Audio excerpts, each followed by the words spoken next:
Voice of লয়ের পক্ষ থেকে সকলকে শুভেচ্ছা জানাচ্ছি। আমি অ্যাডভোকেট বেবি নাসরিন। আপনার সাথে আজকে পারিবারিক কিছু বিষয় নিয়ে আলোচনা করব। দেখুন, আমাদের মধ্যে পরিবারে তালাকের কথা চলে আসে, আমরা প্রায় শুনি এবং অভ্যস্ত হয়ে গেছি। এটা শুনতে শুনতে তালাকটা আস্তে আস্তে বাড়ছে আমাদের সমাজে। হ্যাঁ, তালাক বাড়ছে। যেখানে আমাদের মুসলিম আইনেই এরকম একটি বিধান দিয়ে দেওয়া হয়েছে, সেখানে আসলে আমার কাছে মনে হয় একজন আইনজীবী হিসেবে এটা নিয়ে কিন্তু খুব বাড়াবাড়ি পর্যায়ে চিন্তা না করাই বা নেতিবাচক চিন্তা না করাই কিন্তু শ্রেয়।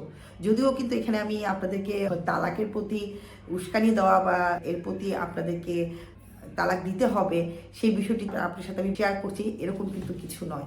আসলে আমি এটা এর জন্য বলছি, দেখেন, যখন আপনি সংসার করতে ইচ্ছুক না বা আপনার যখন মনে হবে যে আমার স্বামীর সাথে আমি থাকতে পারছি না, সে আমাকে অনেকভাবে নির্যাতন করছে, বা রাগান্বিত হয়ে আপনার এমনও সময় সময় মনে হতে পারে যে আপনি তাকে মেরে ফেলবেন, বা আপনার স্বামীর সেটা মনে হলো, তখনই কিন্তু বিষয়টি অনেক অনাকাঙ্ক্ষিতই ভয়ঙ্কর একটি রূপ কিন্তু ধারণ করে। আমাদের দেশে এরকম অনেক মামলা আছে এবং এখনও দেখবেন আমরা সোশ্যাল মিডিয়ায় কিন্তু দেখি যে স্ত্রী স্বামীকে মেরে ফেলছে বা স্বামী স্ত্রীকে মেরে ফেলছে, এবং পরবর্তী যখন এই মামলাটা দায়ের হয় তখন দেখা যায় রাগের মাথায় কিন্তু তারা এই ঘটনাগুলো ঘটাচ্ছে, অথবা দীর্ঘ সূত্রতা কোনো আছে এই বিষয়টি তার মাথায় আসার। 1 দিন 2 দিন 3 দিন 5 দিন সে নির্যাতিত হতে হতে তার মধ্যে এরকমই মনে হয় যে সে যদি দুনিয়ায় না থাকে তাহলে আমি ভালো থাকবো, আমার শান্তি ফিরে আসবে। এরকম চিন্তা করার যদি কোনো বিষয় বা এরকম যদি আপনার কাছে কখনো মনে হয় যে আমার জীবনসঙ্গীর সাথে আমি ভালো নেই, বা তার সাথে আমি যদি পৃথিবীতে ভালো থাকতে চাই তাহলে তাকে দুনিয়া থেকে সরিয়ে ফেলতে হবে বা তাকে মেরে ফেলতে হবে, আমি বলবো তখনই আপনি সিদ্ধান্ত নিয়ে নিন যে আপনি সংসার করবেন না। আসলে কিছুটা সময় আমাদের এই সমাজে এখন সবার অবস্থা এমন হয়ে গেছে, আমাদের মধ্যে কিন্তু ধৈর্যশীলতা বলেন বা সামাজিক নৈতিকতার বিষয়গুলো বলেন, এগুলো কিন্তু আস্তে আস্তে কমতে শুরু করেছে। আমরা খুব অল্পতেই ইগোতে ভুগে কিন্তু এমন সিদ্ধান্ত নিয়ে নিই যা আমাদের জন্য কিন্তু পরবর্তীতে অনাকাঙ্ক্ষিত কোনো একটি খারাপ একটি দিকে সূচনা করে, অথবা সেই পরিস্থিতিতে আমাদের ফেলে দেয়। যখনই এরকম অনেক অপরাধীরাই আছেন, ধরেন এরকম কাজ করে ফেললো বা এরকম অপরাধ করে ফেললো, পরে তারা সারা জীবন কিন্তু অনুশোচনায় ভোগে। কিন্তু যেহেতু আপনি একটি বড় ধরনের আইনের বহির্ভূত কাজ করে ফেললেন এবং আইনের শাস্তি আপনাকে পেতেই হবে, সুতরাং কিন্তু সেখানে অনুশোচনা করেও কিন্তু কোনো লাভ হয় না।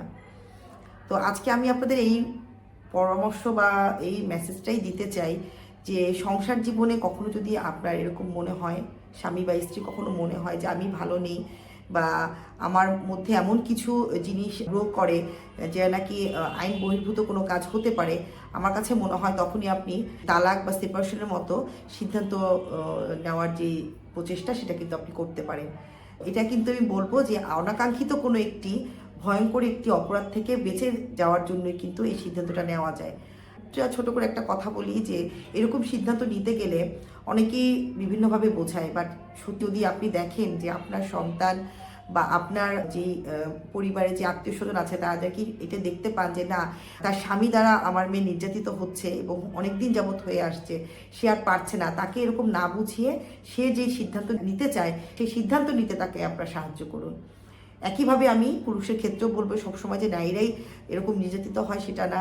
নারীদের ক্ষেত্রে আমাদের যেহেতু নারীরা একটু অনেকটাই দুর্বল থাকে আমাদের অনেকের মতে, তো সেক্ষেত্রে দেখা যায় যে এই দুর্বলতার সুযোগে অনেকে বলে বসে যে না, সেই শুধু নির্যাতিত হয়। আসলে কিন্তু সেটা না, পুরুষরাও কিন্তু বিভিন্নভাবে কিন্তু নির্যাতিত হয়ে থাকে। অনেক কিছুই কিন্তু নারীর দেখা যায়, স্ত্রীর অনেক কিছু সহ্য করে তারা কিন্তু একটু সংসার করতে থাকে। অনেকেই সন্তানের কথা চিন্তা করে, সমাজের কথা চিন্তা করে অনেক সিদ্ধান্ত নেন না। আরেকটা বিষয় বলি যে শুধু যে আপনি তাকে মেরে ফেলার মতো যে আইন বহির্ভূত কাজ সেটা না, আপনার মনে হলো আরেকজনের সাথে সম্পর্কে আপনি লিপ্ত হবেন, যেটা আমরা পরকীয়া বলে থাকি, এরকমও যদি আপনার মনে হয়, সমাজে যে বিষয়টি নেতিবাচকভাবে নিবে এবং আইন বহির্ভূত কোনো কাজ হবে, তখনই আপনি সিদ্ধান্ত নিন আমি তালাক দিব অথবা আমি সেপারেশনে চলে যাব। তাহলে কিন্তু অনাকাঙ্ক্ষিত কোনো একটি ভবিষ্যৎ থেকে কিন্তু আমরা বেঁচে যেতে পারবো বা সুন্দর একটি জীবনের আমরা কিন্তু আবার আশা করতে পারবো। সবাই ভালো থাকবেন এবং সচেতন থাকবেন।